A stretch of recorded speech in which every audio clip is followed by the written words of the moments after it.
So I have the privilege of inviting on stage a gentleman I met quite recently, actually. And before that, we had been speaking on, no, we had been chatting. So in my head, I pictured him in a certain way. But I saw him, and he was the opposite way of what I pictured him to be. And what's even more interesting about this person is he's actually a scientist. But today he's coming to talk to us about labor issues. You know, most of us here are entrepreneurs, right? Please show by hand if you are an entrepreneur. Good. How many of us are employing people right now? Okay, at least you employ yourself. So you know you have rights and privileges. And hopefully we are all going to grow and employ more people. So we need to know. We need to know about the relations and everything. So when he contacted me, I'm like, I know the perfect group that we can speak to. And by the grace of God, we connected him to the right people, and today we are here. He said he's not doctor, but you see, I'm so used to calling every scientist doctor that I really said he's Dr. Ernest Boateng. But can we just, for the sake of this meeting, call him Emeritus Dr. Boateng? Is that okay? Let's give him a hand as he comes. You see him like that. He's actually married. He's married and started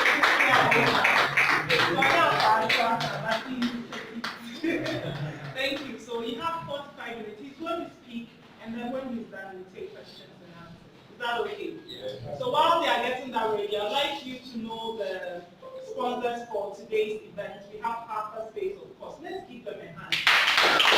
All these stuff we've been having, this communication and all this networking, it has been because of their help. So we are so grateful to them for bringing us together. We have Incas as well. Later they will be coming to talk to us about what they do and some upcoming events. And of course, you have a fabulous human network as well sponsoring us. You have a new book, we'll talk to you about it soon. So enjoy the presentation, ladies and gentlemen. Please give me a hand.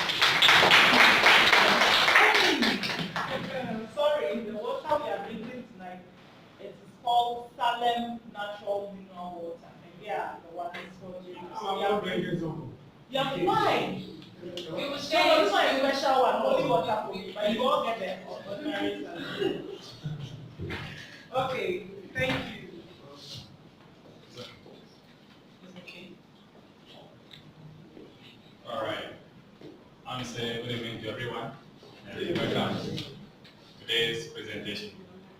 And I thank Amma for the brief preach.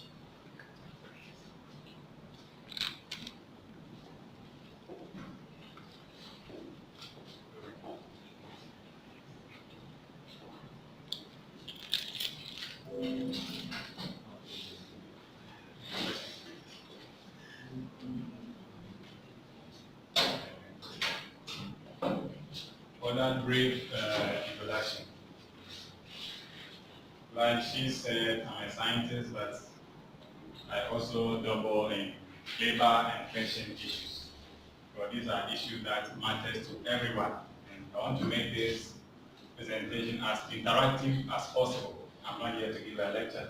I'm here to learn from you, and likewise you learning from me. So we are here to interact, so we can know how to relate to our staff, our employees, and even ourselves. Because like she said, we are all employees in our companies. Even if you are in a supervisory business where you are alone and you don't pay for one or two workers yet, you are also working for yourself and pay yourself. So you see yourself as a worker as well as an employer. So we are here to interact and get to know these things very well. So we are going to study and understand the labor law of 2003 and the other law of 2003. We are going to see how effective we can use this law to relate better with our employers, relate better with our employees, so that our business will grow. So you get to realize that the survival of every business, your relationship with your staff is very critical, as well as other stakeholders that are connected to your business. So by the end of the day, these are some of the objectives that I expect each and every one of you to gain something from. So we are going to look at how we are able to build a solid cordial mutually beneficial relationship with our business based on the better understanding of the Act. We're also going to look at how the survival and growth of every business has some interconnectivity with how we relate to our stakeholders and our clients and others. And then know the kind of workers we even engage with the business model that you are operating. There's no one business model that you have to engage, let's say, permanent workers. There are other workers that you need to engage to suit the kind of business that you are doing so your business can grow. You are going to learn all that along the process. Now, this is the outline representation. So we go through all these things. There are some that I'll just need to expose you to. Because I don't want some of you to go to that level or get to that level. So I'll just expose you to it. You get to know that these things that says, but if you're able to relate to all your workers and build a solid relationship, you don't even get to that level to be able to even get to know how to go about it when you get there. So that's how it's going to be. Now let's start with a brief intro. Like I'm saying, the behavior of the Ghanaian labor force, as we know in this country, is very, very, very tough. And you, as an entrepreneur, as an employer, you must know how to relate to them and get to know them very well, and how to be able to come together with your workers to grow your business.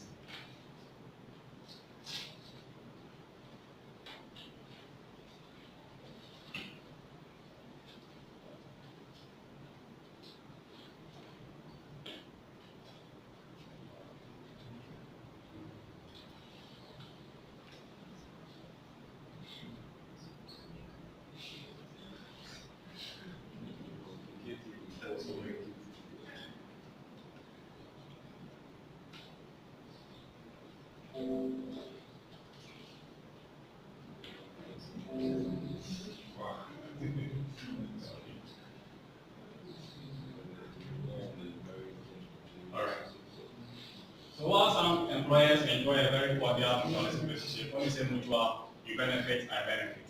Others too are creative. I mean, some hostile environment, suspicion and all that at their workplace, which is not good for their business, because as an employer or as an entrepreneur, you must make sure that your working environment is always conducive for you as a business owner and also for your workers that you employ.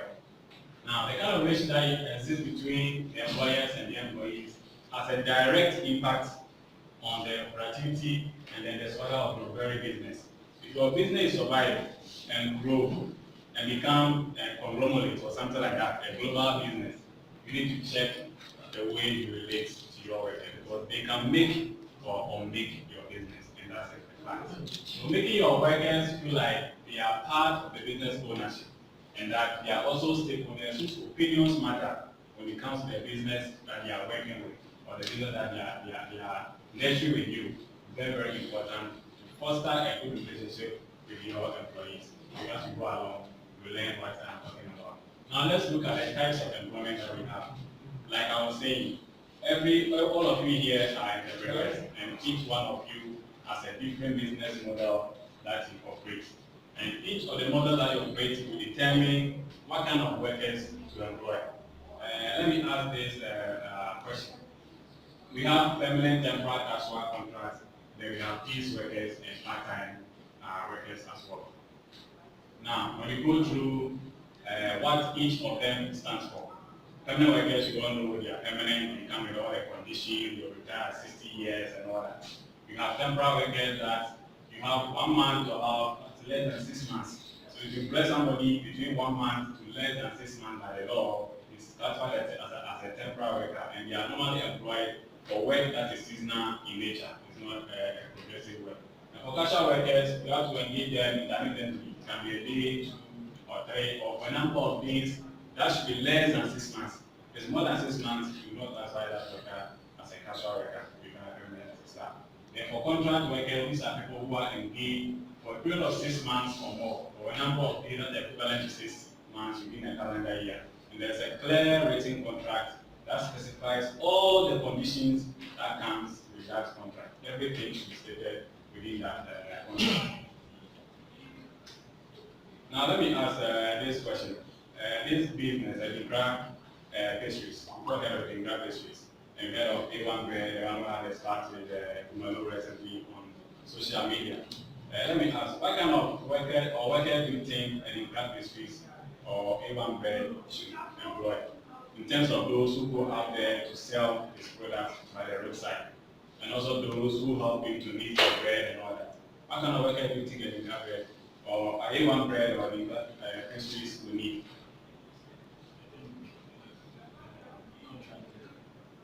Well, you said your mind. That's good. Maybe good. Yeah. I think it is ground will do for casual workers. Casual workers. Okay. Anyone? Okay. That's okay. I think Ingra should go, especially those who go out there to distribute the bread. It's not a bread. I'll go with peace workers. Peace workers are those who they have what we call it, a clear mandate. They have a clear performance target that they need to meet. And these workers are used a lot by these insurance companies, banks nowadays. Nowadays, I go to my office and people come there, oh, we are from this company, we are looking for clients. Those are peace workers. So when you give the person knows he has the target, or let's say 100 loaves of bread, go and sell each of them, your commission is 50 pesos or 1 cedi. The person is motivated to sell more bread because he knows every bread that he sells is getting 1 cedi. So it will help you, the business owner, to sell more bread in a day than let's say if you give him a contract, or let's say if you run as a permanent worker, where whether he sells or not, his salary will pay the match. So in craft pastries or this A1 bread, those who are core with the production sector will need to be permanent workers. But those who go out there to sell it on the street should be peace workers, so they'll be motivated to sell more bread from by that time, and they got to make more money. That's the advice I would give any case he came to see me. Now we have part-time workers too. Part-time workers, they work for part of each day of the week. And it's used a lot in advanced countries where somebody will have about 3 jobs. You say, I'll do 2 hours here, I'm going to do 3 hours at Sarantin, I'll move from there to Westminster and do another 2 hours. And those are, we call them part-time workers. And sometimes in the construction and manufacturing sector, that's where they use them a lot. Some too are used a lot in our construction sector here. Those people, nowadays, classify them as casual, but they are part-time. Somebody will work from Monday to say Tuesday at the construction site, but Wednesday you not go to work because his friend to work really for Wednesday, Thursday, that kind of thing. So based on the business model that you are operating or you have set up, we're able to tell you what kind of workers you are supposed to employ that will fit directly into your business and help your business grow. So that's the way of because when I mentioned consult. Now you come to some rights and duties of employers. As employer, if you employ somebody, there are certain rights and duties that you need to fulfill. It's like employing somebody, if you employ me and you don't give me work to do, what I know the man, I know the day I take my pay. What have you achieved as an employer? And a lot of our public sector is being bedeviled by these challenges. People go to work and all they do is work to. There's no work for them to do. By all the man, they take their salary from the taxes that you and I pay, which is not good. So as a young entrepreneur, as a now coming out business owner, you need to know these duties and responsibilities so that you don't go and employ somebody to just come and sit there and work to do something that does not help your business to grow. So as an employer, some of your rights as an employer in discipline. You can discipline your staff, you can transfer them to your subsidiaries around, you can terminate their employment, you can employ any worker. It's the duty to formulate policies and also executive plans, programs and set targets to modify or extend or single operations, as well as all these type of products to sell at your own price. That is your right as an employer. And your duty is to provide work, provide raw material, machinery, tools, and all that to make sure that your business will go on. Because if I come to work, I'm supposed to work as a mason for your construction company. I come and there's no shovel, there's no tools and those things that I need to work. It's going against you, not me. And that's where you, the employer, must know that. You need to provide work for your employees. Now, when you come to the workers, once I'm employing you, provided all the things that you need, you have the knowledge and everything, I expect you to work diligently in your law of choosing of occupation. I didn't make you a carpenter or a mason or whatever. You chose to be that kind of worker. So once I provided you that environment and all the things that you need to work efficiently as a mason or a carpenter or whatever that I'm employing you to do, you need to also satisfy me by working diligently and making sure that I'm paying letting value for the money that I'm going to pay you at the end of the day.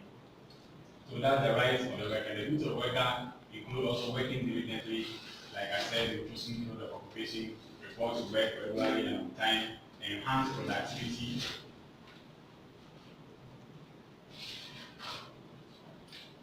Enhance productivity, be cautious in your work, obey all the instructions, and you have to handle, if you're a worker and you are employed, you are given tools and things to work with. You need to handle those tools very well because later you get to know that if you break innocent breakables appear, right? If you break anything that is established that it was due to your negligence, you have to pay for that as a worker. So you need to be careful and handle all those things well so that your employer will not bear have to give this into his pocket or the business money to buy other things for the business to go on. Rich.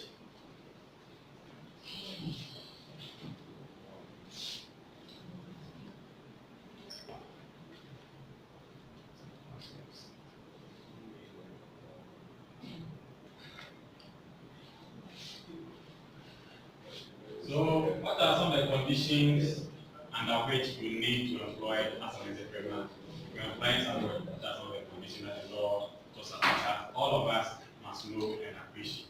And you know, there are classes of workers we have in this country. And most of the time, you hear of Article 71 people, those political classes, all the things that they are taking, the cars and the money, the extra things. They become so jealous. Well, that's their class, and that's what the Constitution says they must get. So we have that 71 and also we have Article 190 under the Constitution. That's where we have the public and civil servants as well. So each class of worker has its own set of conditions. That normally is embedded in what we call collective agreement. When you get there, you get to know what you are talking about. And even with the civil and public servants, we have those at the top and those who are down there. So that's the way we have created our system. We are all not equal, all hands are not equal, right? So that's it. The conditions of employment. So some of the conditions that are guaranteed by law include annual leave, that's if you're a permanent staff, you have annual leave, maternity leave for ladies, they're pregnant and give birth.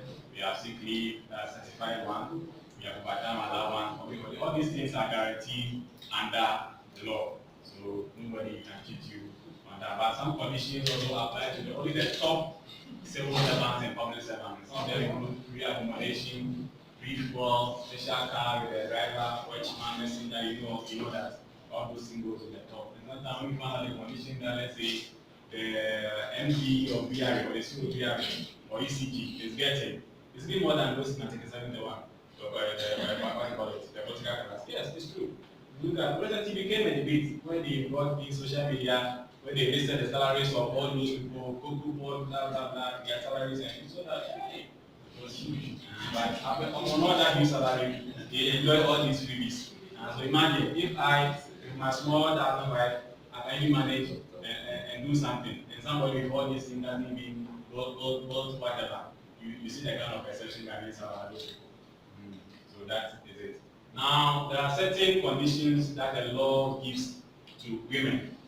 You know how our women are. So there are certain things that the law specifically says that if you are employing a woman, then this is what you as an employer, you must do. It's a must. If you go against it, you can find yourself at NLC. I don't want anybody to be there. So if you employ a woman, they say no night duty for a pregnant woman unless with their consent. So if you're operating a business, that's night duty. And you have a woman worker who's pregnant, unless she agrees that, oh, I want to take up this night duty, please don't allow her on that night duty. It's against the law. Now, no overtime engagement for a pregnant woman or a nursing mother with a child less than 8 months. So if your worker is nursing a child who is less than 8 months, before maternity leave, she's back with a 3 months. We don't have a nursing father. Thank God now we have mine should happen that the mother has passed away or household and the man is taking care of the baby. And that is 1 month, 2 weeks. Unfortunately, as the law stands now, there's no nursing father. What we have now in some of our conditional service is paternity leave, and it's only 5 days. It's only wife gave birth today. You have 5 days, 5 working days to be with her and help her. After that, you have to return to her. Yeah, it's part of some of our conditions of serving the public service. But the law doesn't propose that you give maternity leave to everybody. The whole country, no. It's a negotiated leave that you can have with your employer. So as entrepreneurs, if you have workers, they have wives, you can give them those 5 days for them to go and at least be with their wife for that 5 days. And it will help build the relationship there because all these things helps in human relations very, very important. And you don't have to post a woman, 4-month-old or pregnant woman. Let's say you are working your space, your office space in the room. That's where you have the woman comes to work. And then he lives within, let's say, Asafo. Yes, Asafo. And then you take her from here and then all the way to Swami branch. The law says no, don't do that. Let her stay within Asafo until maybe he passes through this 4 months or months of pregnancy before you can maybe post her to your Swami branch. The maternity leave, sick leave, annual leave, all these things you have to give to the mother. And if a nursing mother, after 3 months, he comes back to work, he has 1 hour break to nurse the child. So give it to her.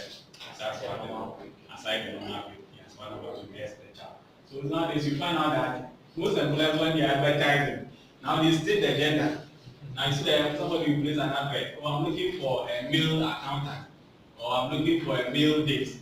You know, because of all these things, that's why some employers need to shy away from even employing people, especially with our expatriate employers, but they don't like that at all. And we have to let them know that's the law. We can also use it to discriminate against our women, but they are also as competent as we, the men. Now, if you also employ a disabled person, there are also some laws that you need to know, something that you need to know and fulfill. Let's say you employ somebody who needs some kind of transport, he's disabled, he needs some kind of transport, you need to provide that for him or her. And all these things helps you to build a solid relationship with your workers. And there are some MDs, sometimes you need to be human. You are going to work, you are riding in your Prado TSL or a Land Cruiser V8. You meet your staff who is standing by the roadside looking for a car to the same place you are going.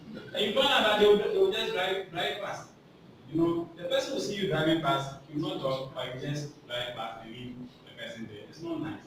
It doesn't help build a relationship, a good relationship with you and yourself. But especially when you come back to where you're going to tell the rest, oh, today I saw MD, MD was passing by, he just looked by, he didn't even stop, he didn't say, oh, where are you going? What can I do you? The MDs don't come to work on time, so you, the employee, you are hiding from the staff. I'm talking about all being equal scenario where the person by the roadside looking for a car to go to where the person also going and he also going on time. You see him by the roadside, but maybe probably you all live by the same road, and then you still pass by without taking a person. That is bad.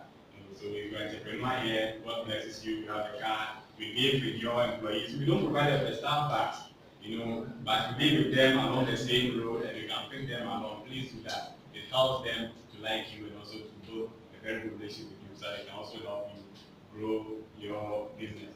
So if a disabled person, by the nature of disability, cannot work for 8 hours a day, 40 hours a week, the law says allow him to work fewer hours. So all these things, to be honest, are challenging because if I'm employing somebody, I have applications, and 2 or 1 is disabled. He's competent enough disabled, but I have about 3 able-bodied guys.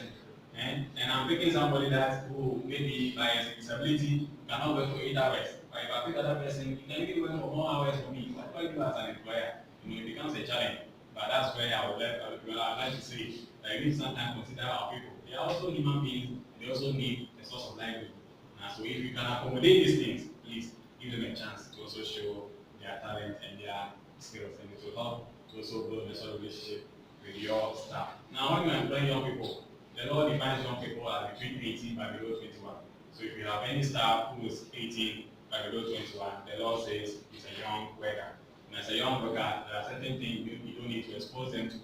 No physical harm, no moral hazard. So if you're employing them, make sure you're putting them in the kind of employment or that kind of job that preserves their sanity and doesn't expose them to harm. That's what the law says. So if you know, let's say you are operating some kind of business that deals with a lot of heat, let's say you're a baker, there's a lot of heat at your bakery. You don't go and employ someone, a young worker, to go and be doing that kind of direct job, a lot of heat and a lot of hazard. If the labor inspector comes to your place, they catches you on that ground, can charge you for unfair labor practice, which is no good. So the law defines that all young workers should not go into underground mines, quarries, and all these other extractive sectors, because by law it is not good for their loss. So all these galamsey going around, and you see these young kids doing galamsey, by law it's all illegal. So if you are to apply the laws as a country, and I'm sure a lot of galamseyers would be in trouble. But as Ghana as we have laws, but implementation that becomes a challenge. But we must all contribute to make sure that we have a perfect society that we can all be proud to live in. Now let's look at compensation protection.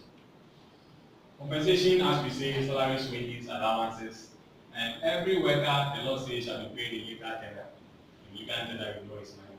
So let's say your business is a provision store. You operate a provision store.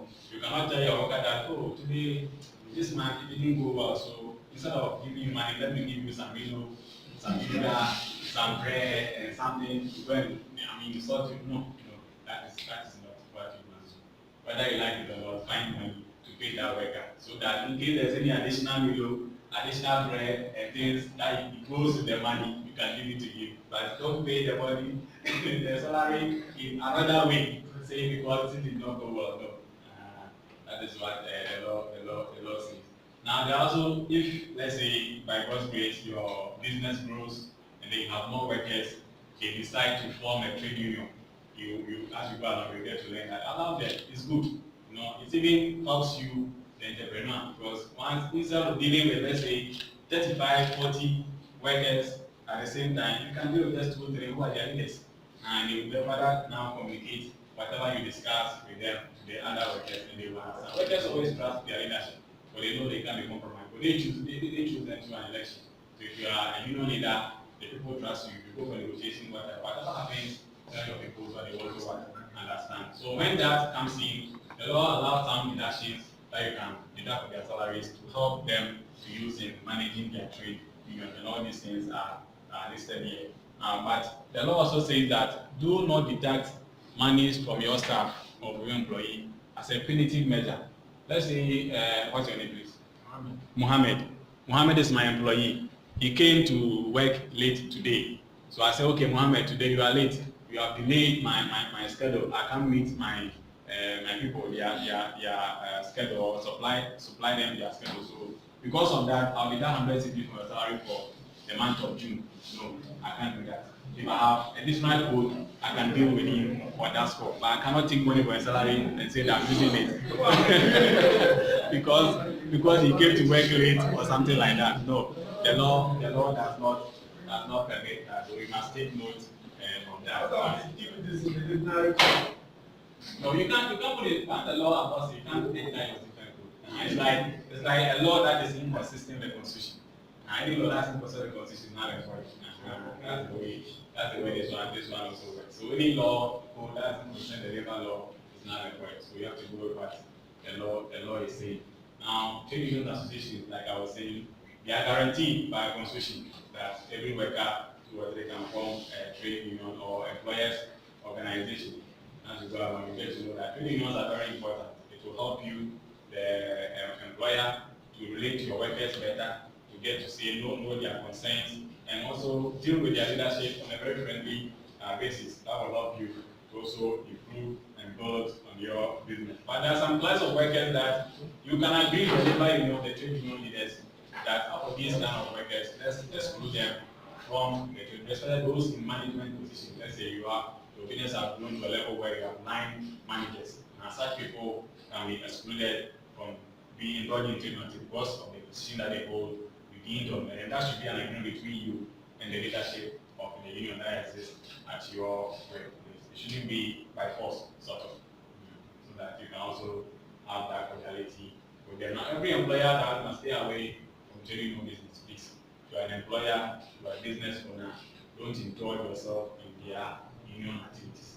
The law allows you to give you facilities as possible, maybe your premises. If you have a nice conference hall, you can give it to them for them to have their meetings. You can buy, let's say, water to support them, but don't directly influence trade union business. It's not something that you must do. And political parties all those things and stay away from trade union members. Now, employers organization. If you employ about 15, not than 15 persons, you can come together and form an employers organization. So let's say all of you here, my brother 15, my brother 15, 15, and you are all, your business line is like the same, you do the same sector of business, you can come together and form an employers organization. And it helps you to influence policies. Now you see that when government is doing anything, AGI and all those people, Chamber of Mines, Telecom Chamber, they are consultants, they are major stakeholders. So gather, all of us here can build our business to a level where we also form some, employers organization and help to influence policies. Because these policies, whether they get or not, sometimes affects your business, taxation and all that comes in. So if you're able to form this organization and influence these policies, it will help you to also grow your business. And all these things also helps the organization to also grow. And I know that it's very important, like I said, to influence policies. And employers shall not be subject to the control of political parties. So all those things, just like the trade union, stay away from it. Now, collective agreements, they are terms and conditions of employment. And if you have workers, 5, 6, 10, have some agreement with them, some collective agreement. But definitely, times are getting harder. Salaries will not stay the same. You will have to talk to them. You have to increase their salaries along the line. All these things are negotiations. So have a collective agreement with them. Negotiations are done in good faith. Any information that they need to help them in the negotiations, provide it for them. That's the law. The law says provide it for them.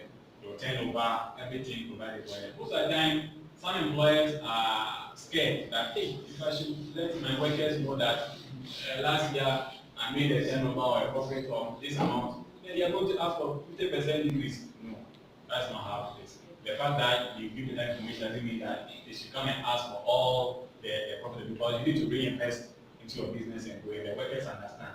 They understand that. It's all about talking to them and helping them to know that, understand that. So this business cannot stay, we can't stay in these 4 corners alone in the next, say, 2, 3 years. We need to go beyond these 4 corners.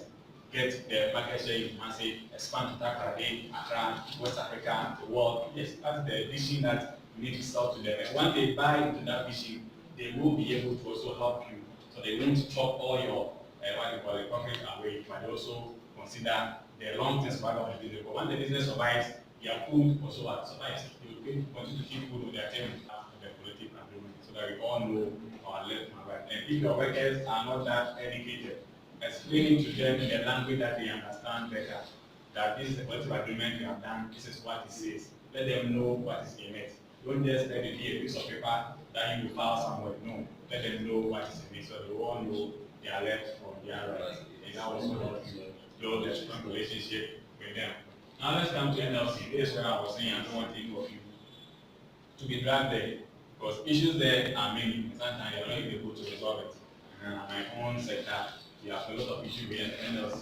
So what I'm saying is that just to introduce you that there's somebody, quasi court called NLC in the labor sector, in the labor law. And that if you joke with your workers and there's agitations and things, they can take you there.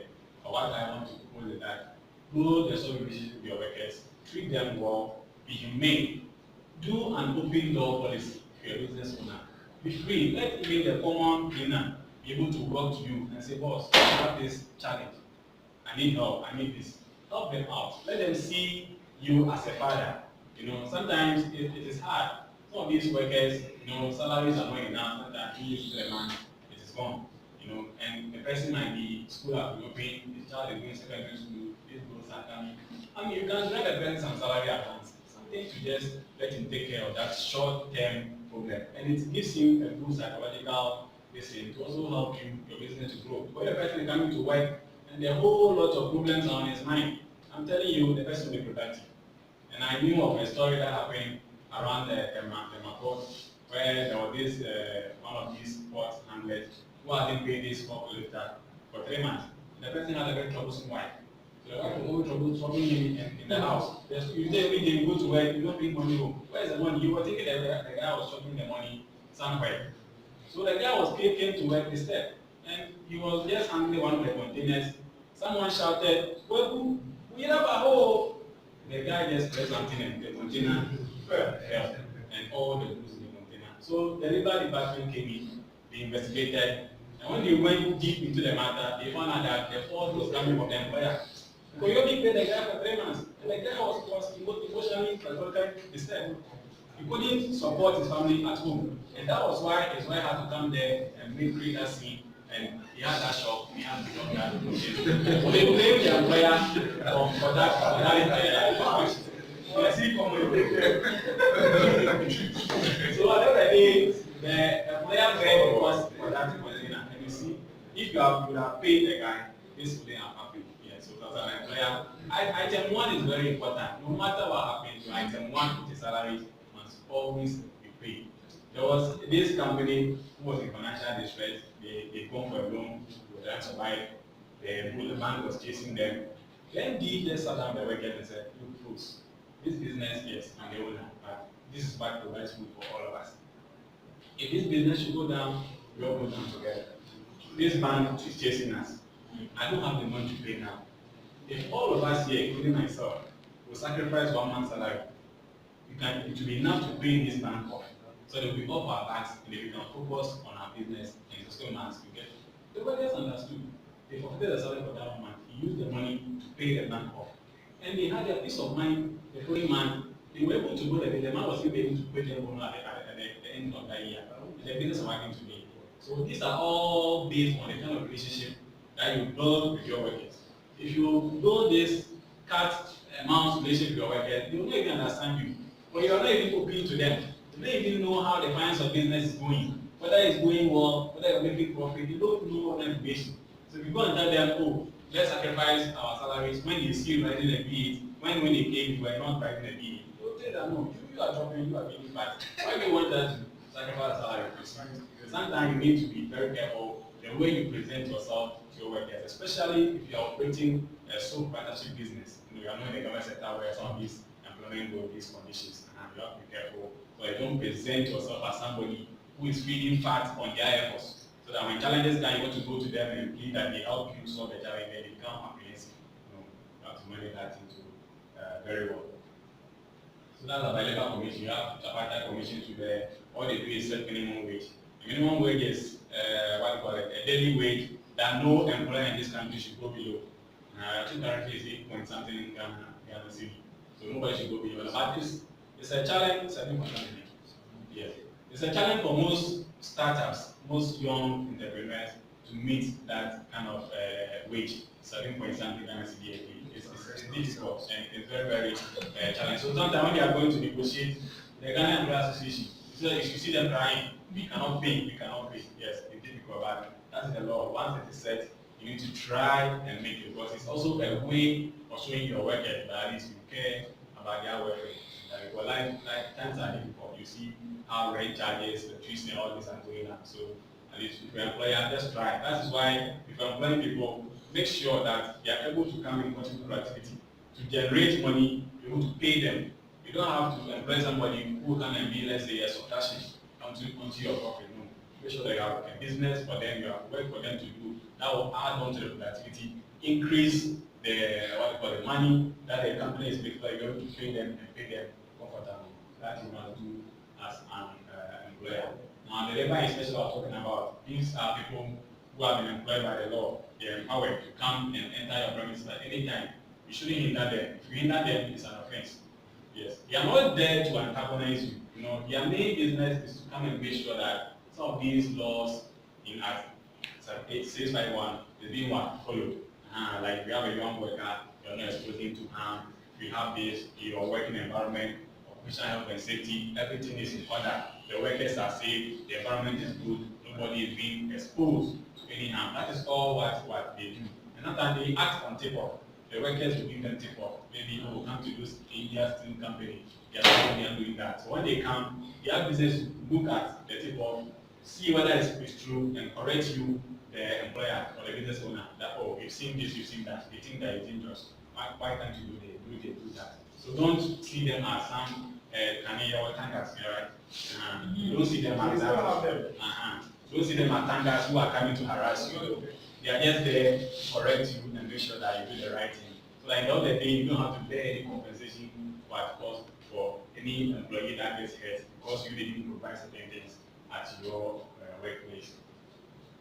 So they can direct an employer to also be within the time outside the working environment and all that, like I was telling you. And inspectors are supposed to maintain confidentiality. If you come to my workplace as an inspector and you ask certain vital documents, or you want to know what kind of business I operate, so that you're able to advise me well, you don't have to go and tell my competitor or somebody who also competing with me for the same market share about what you saw at my company. If you do that and you are caught, you can be in prison. It's an offense. So those information are confidential. The labor inspectors are supposed to be aware of that, and you, the business owner, are supposed to also be aware of that, so that you don't also lose guard when you are giving some of this information to labor inspectors. Now let's look at operational safety. I have a whole presentation on this, so I just put that one slide just to let you know that if you're a business owner, operational safety environment is also part of your business. Your business environment, where your workers are working, everything that has to do with your work. Make sure your workers are safe. That is the whole summary of operational safety. Make sure your workers are safe. If there's a hazard and you can remove that hazard, do that. If you can't remove it, provide solutions.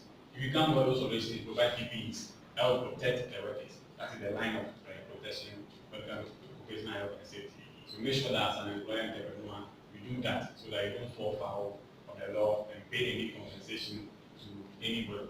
That's all what occupational health and safety is about. Now let's have the disciplinary and disciplinary code. As an employer, you have to have these codes in place. Discipline is very, very important. As human beings, if you don't put something in place for us to know, hey, if you cross the red, the green will catch you. Or if you cross the green, black will catch you. You all do what you like. So as humans as you are, even if you are employing 2 people, 3 people, 5 people, please have these codes in place. And if you want us to help you develop those codes, we are there to help you develop a very good code that will fit into the business model that you create. So I can't develop a code for a health sector or somebody who's working in the manufacturing sector. No. So every sector that you belong has a set of code that you develop to guide your working. So they know that, hey, if I come to work late, this is my punitive measure. If I do late, this is what can happen to me. So that they play by the rules and your business also will grow. And that way, you have a good relationship with them. And treat them fairly, please. Treat all your workers fairly. Don't look at Mr. Chain's face because you don't like Mr. Chain's face. When he does something that my sister does, you treat Mr. Chain with the rules. But when it comes to my sister, oh, you just pat him on the back and say, oh, sorry, you don't do that again. No. If your workers see that you are treating some differently from others, you will have a talk at your work. They will never like you. Yes, so please avoid that. You can be fair and fair. Let them all know that, hey, I'm from boss, I'm from manager, I'm for Mr. Person. If you does this, whether you are there, or yeah, or now, or whatever, you go by the rules. And that way, it all fall in line in your business to survive the test of time. Let's look at termination of employment. You all employ workers. At one point in time, you decide to terminate employment because of certain reasons. But there are rules and regulations guarding this termination. You can't just wake up one day and say, sir, you are fired today. No. You do that, you may land yourself in either the High Court, Labor Division, or the NLC to avoid that. So these are some of the things that you can use to terminate workers' employment. Deep fair. Instead of employment by military incompetence or lack of requisite qualification. Recently, we had this Greater Accra Hospital saga, Dr. Naba. You know, these CEOs and management, they give them contracts. It's a management contract, and they sign performance contracts with them, where you're supposed to meet certain targets. So, according to labor law, like you stated here, you can terminate that contract by just saying that the person is incompetent. So, I'm sure the minister wrote to Dr. Naba that he was incompetent. So, they are releasing of his competency. And you see all the media brawl that he generated. He didn't understand. He was asking the minister to explain what he means by incompetent. But there was nothing here. The labor law says that the minister must explain the incompetence. Or the law says that you can fire him for incompetence. You see? So you see how our laws are crafted. So sometimes you are not careful. So you can get in some of these. Yes. And the law says and the law says it's fair. Yes. No, the law just says you can fire on incompetence. You don't have to prove the incompetence. Just that's what the labor law says. And it's difficult. Sometimes we are getting some of these employments in the public sector. You must see yourself and confront yourself that I can be fired at any time. So so that when the time comes and you are fired, you don't complain too much. Because, I mean, the law is so bad that it allows the employer or whoever gave you that contract to just terminate it just by stating that you might complain. You see, and it's online. So proving misconduct is part of redundancy. That's where a company has a dire consequence in the financial problem they want to reduce their staff strength. And that one, there are rules that redundancy. You have to see the labor union concern, negotiate with them. If there are other alternatives, like an work worker, you do that and all that before you can embark on redundancy. Presently, AGA or what's it, mine, the redundancy. People got huge sums of money. People came to buy houses and stuff. Yes, that is how redundancy is done. For you, it's now you are not starting up and things. You're not really there yet. And I agree you don't get it. Because I want to see your business grow so you employ more people where you help reduce our unemployment rate and not embark on redundancy. Sometimes legal restrictions.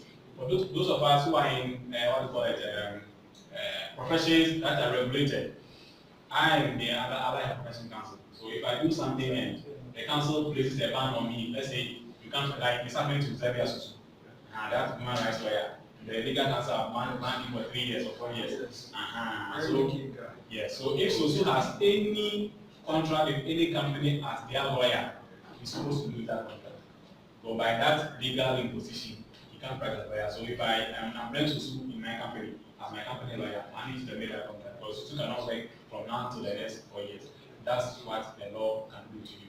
So if you're in a regulated profession, be very careful. And I'm sure most of us here in the public sector, so we are not covered by this stuff. So that is just to let you know some of the ways. Now, you can also terminate. Termination can be unfair if, let's say, you terminate the person because he has joined a trade union, and because you don't like him, and those kind of plenty excuses. If you do that, the law says it's unfair. And once it's unfair, you can be taken to NLC, and maybe you have the NLC to the High Court, and definitely you lose the case. If you go termination of workers' employment due to this, let's say a female, she's pregnant, always submitting exclusivity, they like that a lot. Today exclusivity, tomorrow exclusivity, especially when they become first infected. Tomorrow they'll get exclusivity, the next day exclusivity. But once it is certified that it's an exclusivity by a medical practitioner, there's nothing you can do but to allow that to do. So you can also terminate the employment based on that. So these are some of the things that only you they say is unfair. So you don't have to do this as an employer. And let's say you employ somebody today, he was a forklifter. That machine, you knows how to operate that machine. And he has been operating that machine for years. And today, thank God, technology has come. There's a new machine that the person needs to be upgraded, trained on, able to operate. But you need to the person. The new machine can say, oh, well, now this machine, I knew you can't operate it because this is a new thing for you. So based on that, you are fired. I'm going to get somebody who knows how to operate this new machine. The law says it's unfair. You have to build the capacity of your workers so they can be abreast in the new things that are coming on board in the business that you are operating. That's what we want to do. Our workers should not be intentionally refused to work because of the lawful strike. Sometimes, if you're not liking the strike in your place, don't sack your worker before they have to back on the strike. But before somebody can even embark on a lawful strike, there are certain conditions that you need to know. And when you get there, I'll show you some of the things that you need to do. So if you're able to even go by this, the labor law, what the labor law says about strikes, I'm sure we can't have any legal strike in Ghana. That's why I don't know that when strikes are happening in the public sector, the labor consultants are saying, well, this strike is illegal. But by the way the law is structured, you can't have any legal strike in Ghana. But the process that you need to go through, submit 7-day notice and all that, if you're able to go through that by 7 days, if the issue is not resolved, you need to go for compulsory arbitration. And if that doesn't happen, then the labor commission comes in. Then the court can also come in. So the law is trying to prevent strikes. Some of these strikes that we embark on in the public sector, so in the house sector, most of them are illegal. Now, unfair labor practices. An employer who mistreats or discriminates against a worker because they don't want to trade union is unfair. You don't have to do that. You don't have to intimidate, induce, threaten, or punish workers. People will become all sorts of trade union. It's not allowed them. Let them to free. It helps you to build a relationship with them. First intimidation by employer, doing negotiations is not good, or vice versa.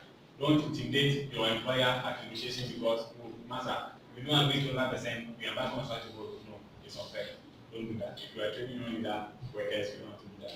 You have to negotiate a good rate so that each party can benefit. Your employer needs to build his business, and when the business also goes out, you're going to pay you well because it's a win-win situation.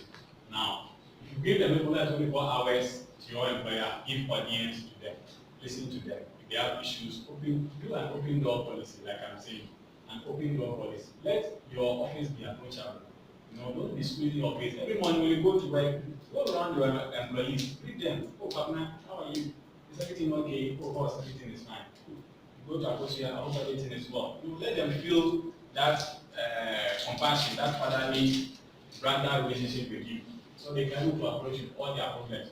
And with that, I bet you your business survive the test of time. Now, forced labor, like we all know, the law defines what forced labor is. Like you are exerting or demanding somebody to work beyond what against his will in the constitution against it. So don't force anybody to work and force labor. It's not good. The person has done his 8 hours, he has closed, he said he won't continue, let him go.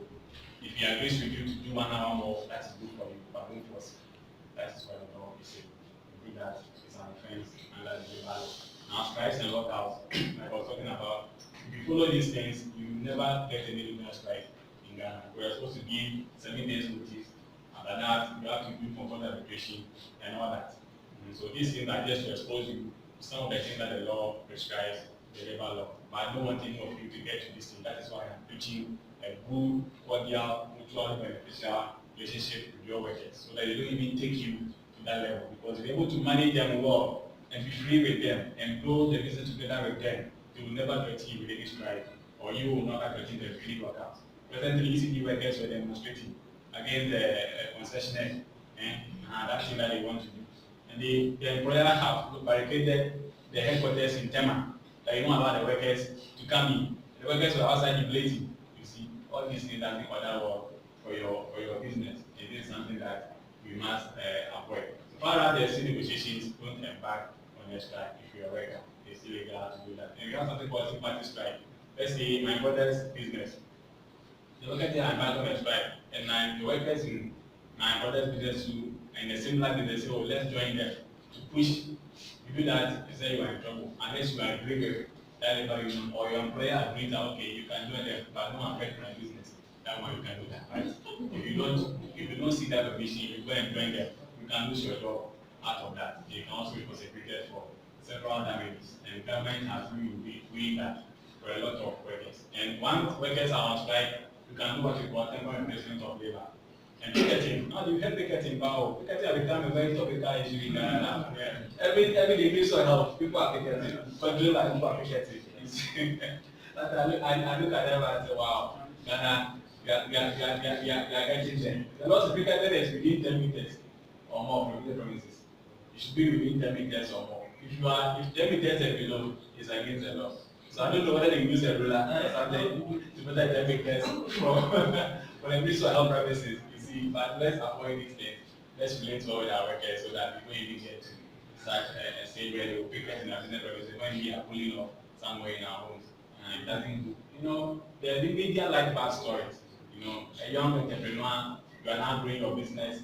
Before you realize your workers are picketing, the media headlines, hey, you give you a broad headline as if something bad has been happening. Before you realize you damage the brand of your business.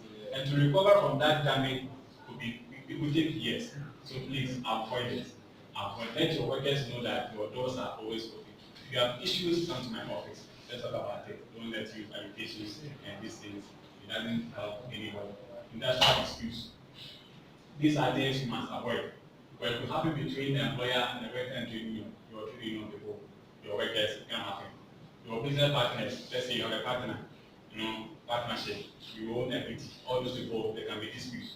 Between your management and shareholders in a business enterprise, there can be disputes. Between you, the management and shareholders in a company. Between the statutory regulatory body, recently, I think 2 years or 3 years ago, Tobago Pharmaceuticals had an issue with FDA, and they banned them from some, it was a bad press for Tobago. See, and as I speak now, Tobago have not been able to recover fully from that bad press, but they are managing. You see, if you are an entrepreneur, avoid that. Avoid having confrontations with the statutory regulatory bodies. Make sure you always play by them. But they can make or make your business like that's a fact. So avoid that. Now, business and their consumers, you see what happening is it also ECD workers, the people who go to them also know somewhere. Yeah, where they destroy their things and stuff. It's bad press. It's not good. don't have competition with your clients, because your clients are the ones who consume your services. So if you are into production or service and your client consumes your services and gives you money, advertise with you, you are in trouble. You are in trouble. Your business will collapse. That one, no two ways about that. So make sure that you manage your relationship with these people very well. Your business and their host communities, especially the mining companies. You see, the workers, the community are always against them. Your water, then you don't have a hospital here. Give us hospital, give us good roads, give us that. You know, the money you make your business sometimes, corporate social responsibility is very important. If you are in your host community, the community that is hosting you, please make sure that you treat them well. Give them what they deserve. You know, like the nice thing that AGA has done, and it will help you to also build a good relationship and then your business will survive. Now, grievance handling procedures, these are all things that you must know as an entrepreneur so that you can also build your business and handle these things very well. I don't want people to get there, but I did just to expose you some of the way to handle the grievance when you, in case you have any issue with your company. And in conclusion, Incas Labor and Principal Consultancy believes that the dream of every employer or business owner to have a cordial, peaceful working relationship with his employees, and just like every father dreams of having a peaceful home. No father wants a home that there's always fire. You know, everybody wants a peaceful home. So achieving this, however, takes a lot of sacrifice, determination, understanding your workers, identifying with them is very important. Identify the workers. Put yourself in their shoes and understand them from the viewpoint that they are coming from, and it will help you. And use the right rules and procedures when you are dealing with them. Now, the goal of every business is not dependent on the relationship you have with your workers. And the attitude and relationship between managers and owners, and also the workers that you have at your workplace. Seek help when you find yourself in difficulty in terms of managing your workers and the relationship you have with them as a manager or a business owner. That if you get to a point that you feel that you cannot more handle it at your level, seek help. And we are there to help you as a consultancy firm. And talk to you guys about consultancy. We will always create that for their mutualistic relationship with your workers and make sure that you hold a serene environment that you can be proud of at your service. Thank you for your attention. Okay, so it's time to confess. How many of us have ever charged our employees for coming to work? As for you, so you just be Hey, I hear you. But I used to do that. You used to be that. We all sat down to Agree. But in this case, we are told it's so what? It's wrong. Okay, I have learned a lot. Have you learned a lot? Yes. Do we have questions? No, but so how long do we have for questions? 10 minutes. Okay, so we have 10 minutes. We'll take your question first. The national minimum wage, if I said, is now 7.5. 7 point something. I'm not 7.8 or 7.9. Yeah. It means that if we should take a whole month, 30 days, it will be somewhere 7 times 30. 7 times 30, so 2 something, 225. Yeah. Does it include the weekend? Normally, Or I should use the 5 days, Monday to Friday, No, to calculate? it's a daily minimum wage, so any day that you work, you're supposed to earn that amount. And So that means it will come down to below 200 Ghana. the other thing, you don't work on Sunday, you work Monday to Friday, no Saturday, no Sunday. The employer will not pay you for Saturday and Sunday, especially in the private sector. And the government said that one as a minimum wage, that is a worker should pay. Yeah, it's a daily minimum wage. So That's minimum. It can be up, yeah, that's the minimum. I think the minimum should be higher. Okay, I understand you. But what is it that they try to come up with a figure that on the average, most employers can meet. Because we cannot set a figure that my brother here in the small business is now starting cannot meet.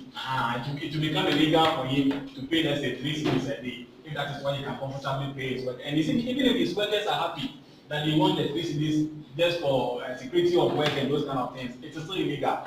So they always try to have a figure that on the average, most employers, most beginners, those who are after whatever can pay. But that's the minimum. You can pay your workers 30 cedis a day, 40 cedis a day. And I know one what do you call it? Who take 30 cedis a day? And multiply that 30 by 30 days. You see, that's even more than what a civil servant or somebody will be earning. All these people sometimes they don't even have history on how to even prepare for their retirement and all that, and they tend to use the money anyhow. So that's the way it is.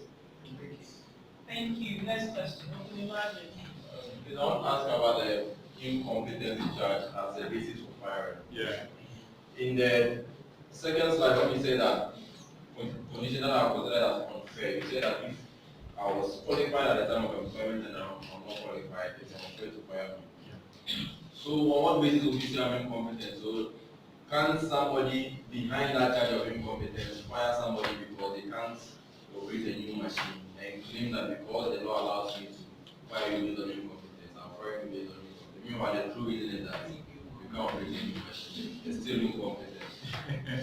The incompetence is where the law doesn't really explain and about circumstance you can declare a person incompetent. But from what you are saying, if the person is a machine operator, it is your duty as the employer to train him on the new technology that is coming out. So you cannot fire the person, let's say you pick somebody to drive a bus, he holds license C, and then you go and bring a tipper truck that maybe demands license D. You're supposed, you the employer was supposed to train him, so you can go to DBLA, write the exam, and obtain license D. You can't fire the person because he doesn't hold license D to drive the new tipper truck. No. Once he's a driver, you must also make sure that you hold his skill so you're able to drive anything that's a drivable. That's what the law says. If I fire and say you are incompetent, I know this. Because you can, because if you are because you cannot operate a new machine. I didn't explain, I just said incompetent. Once you get to know the knowledge that you being fired because you cannot operate a new machine, then the incompetence doesn't come in. It doesn't come in. That's the way the law operates. Yes. Sorry. No, your name again? Samuel. Gariba. Please, are you married? No. Okay, so please take notes.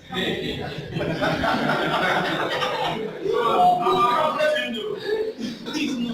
I'm single. I know you are, but for today, let's find him help, please. Okay, thank you very much. I'm asking this question because it's something that happens in the okay. What about if the question is about not moving as pregnant woman from the Place of work to discharge pass? What about if for instance, the business is relocating?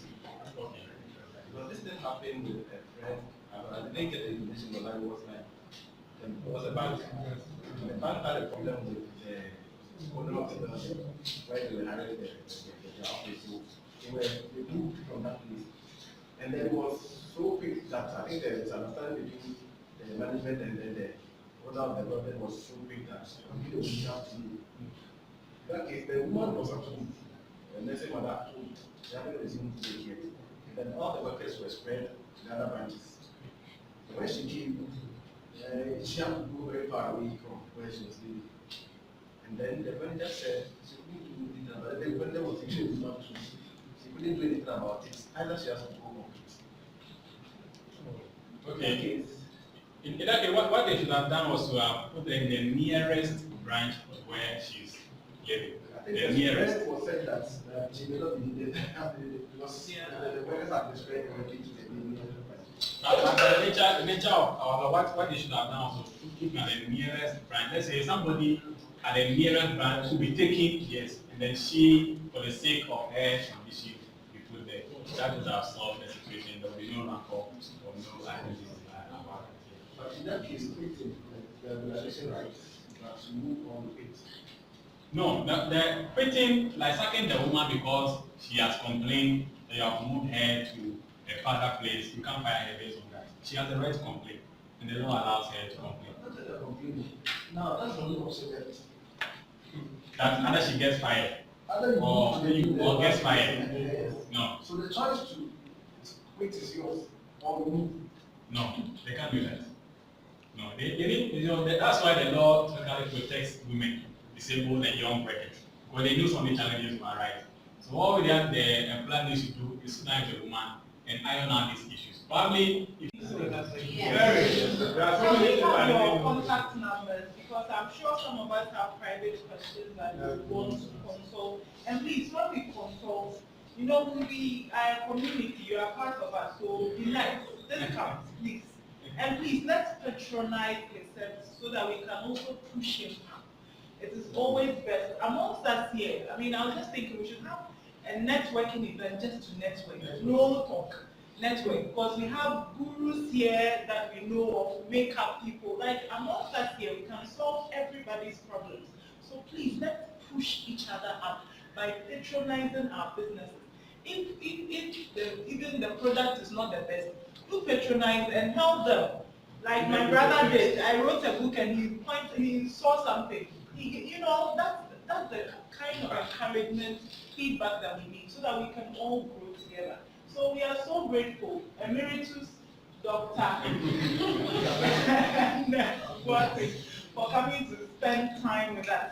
But one day you should come back and talk about science too, or scientists. So another time. From the law. You say, area say, what did you study? What is this? I don't trust it. But this water, it's so nice. See, I've almost finished mine. Can you raise your bottles and if you haven't finished it, don't raise it. It's delicious, isn't it? It's your name, they say. Kase, it's your name, they say. Salem, oh, you're correct.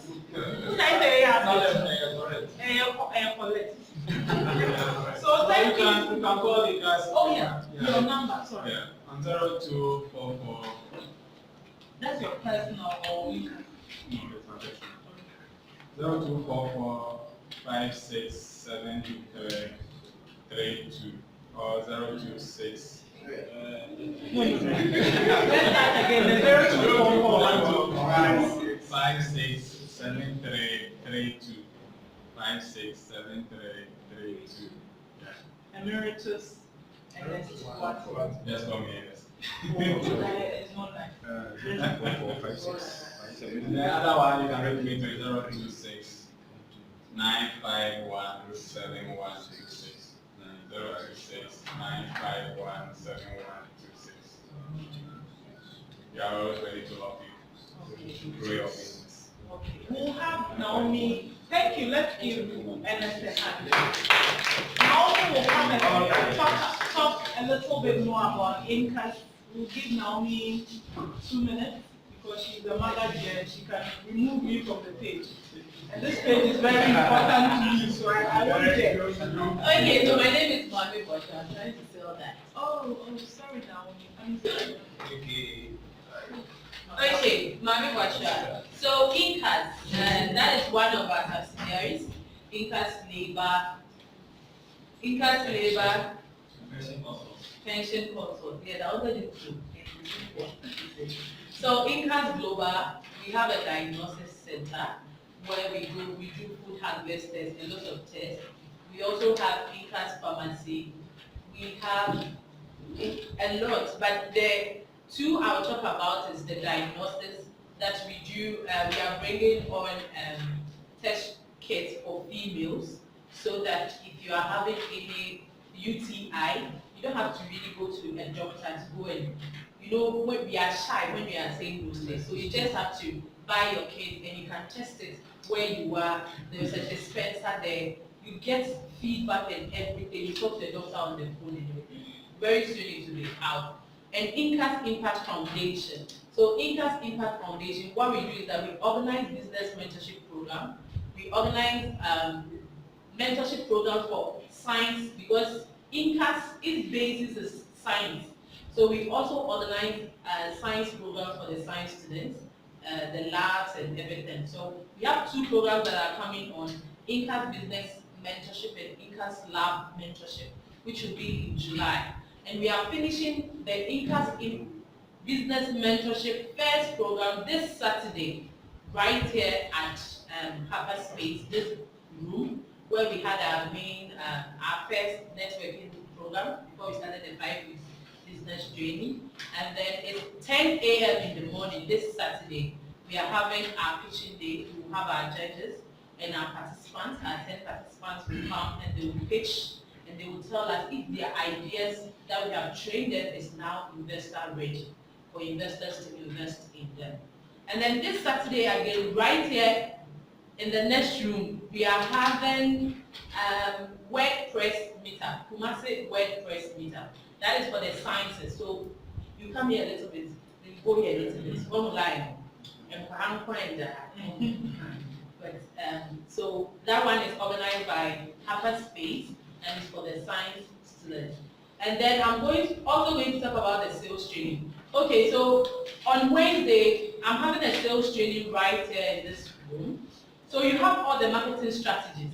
You really sat down and your business plan, the marketing plan and everything is intact. But mind you, if you really don't have the salespeople, if you don't have them well trained, you yourself, if you are not trained in sales, you cannot push your products out there.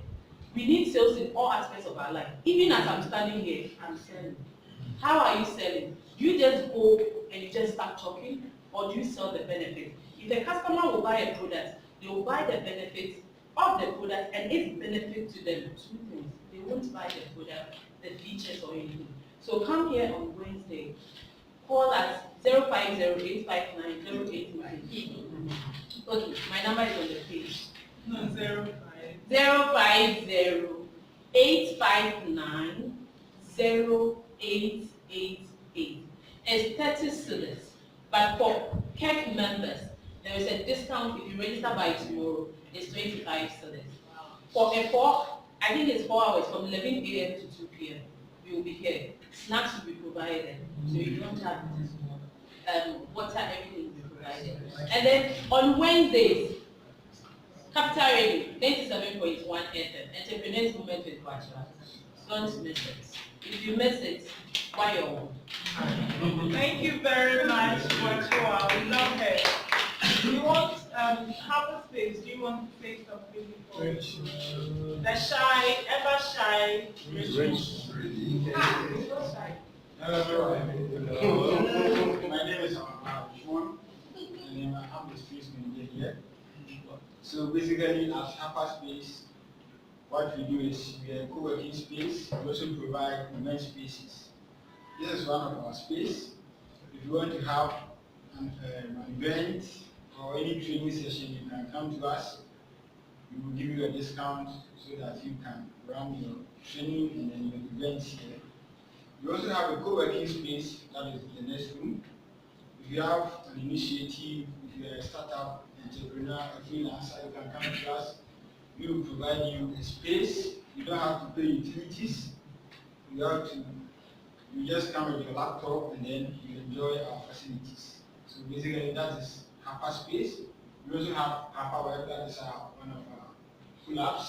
What we do is we provide you with a responsive website. If you want to be online, you just come to us. We will fix that for you at a very affordable price. So basically that is what we do at Hyperweb 2. And then for the first and second Saturdays, we organize free events for those who are into technology. You can join us.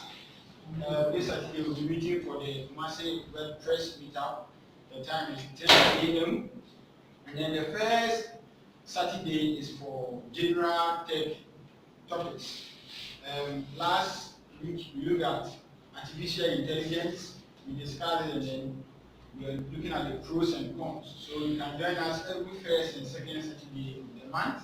And then our event for entrepreneurs is every second Thursday. So you also inform your friends who are also entrepreneurs and then people who are interested in making our community, our nation and the globe a better place. So basically that is why we do Hyperspace. Thank you very much. Thank you. Thank you. Thank you very much. And last but not least, I'm also representing the Fabulous Women Network. We are into anything women and men who support us. So we organize events to bring women together to collaborate, learn, share experiences, and network. And our last event was on Sunday where we launched our first Beyond Consideration I've got copies here, and all of you are doing some, whether you like it or yes. So this has short stories. I wanted a really short book that you can easily read, and each story is about 1 or 2 or 3 pages maximum, and it talks about some of the experiences I've been through and the lessons I have learned from them. Hopefully, you can resonate with them. A copy is going for 20 CDs, but if I make it 10, that is fine. I don't mind. I won't reject your extra. So that's it. God willing, in September we will let you know what we are going to do. God willing, in September. We have a page on Facebook. It's the Fabulous Woman Network. When you go there, or if you follow us, you have information of everything that we do. Every week we post stories about 2 women in our communities or all over the world who are shining in spite of their past, in spite of their challenges, in spite of their fears. So, and of course, the men, all our events, we always welcome them. So there's nothing intimidating. And if you don't have a girlfriend or a wife, it's a good place to start. So I encourage all of you. I'm sorry? You.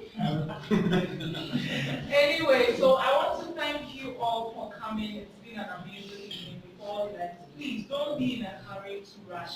After you buy my book, please go to someone you have not seen before and introduce yourself and get their contact, exchange it, and let's network so that we can solve our own problems amongst ourselves. Amen. Amen. There is a page in your book I am not so. Which one? I think page. I want to put it. When you say the woman should move, they should say it. When you see a guy like dog. It's okay to make the first move. Yes. Yeah.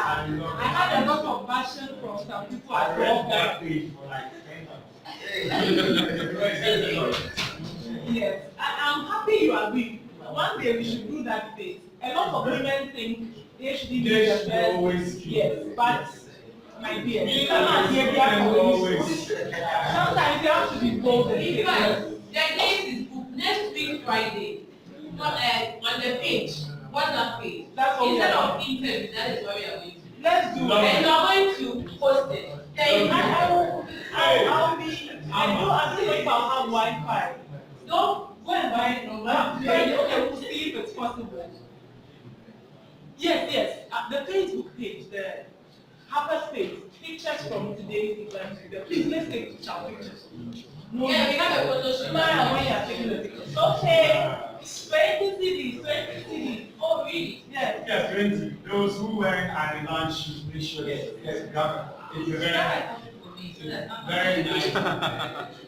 Did you write in the book where the guy should be very romantic? Actually, if you read about Ruth in the Bible, Ruth made the first move. Ruth, how many of you, those of us who are don't know, But she was advised. Sure. That's exactly what I'm doing. I'm advising the women.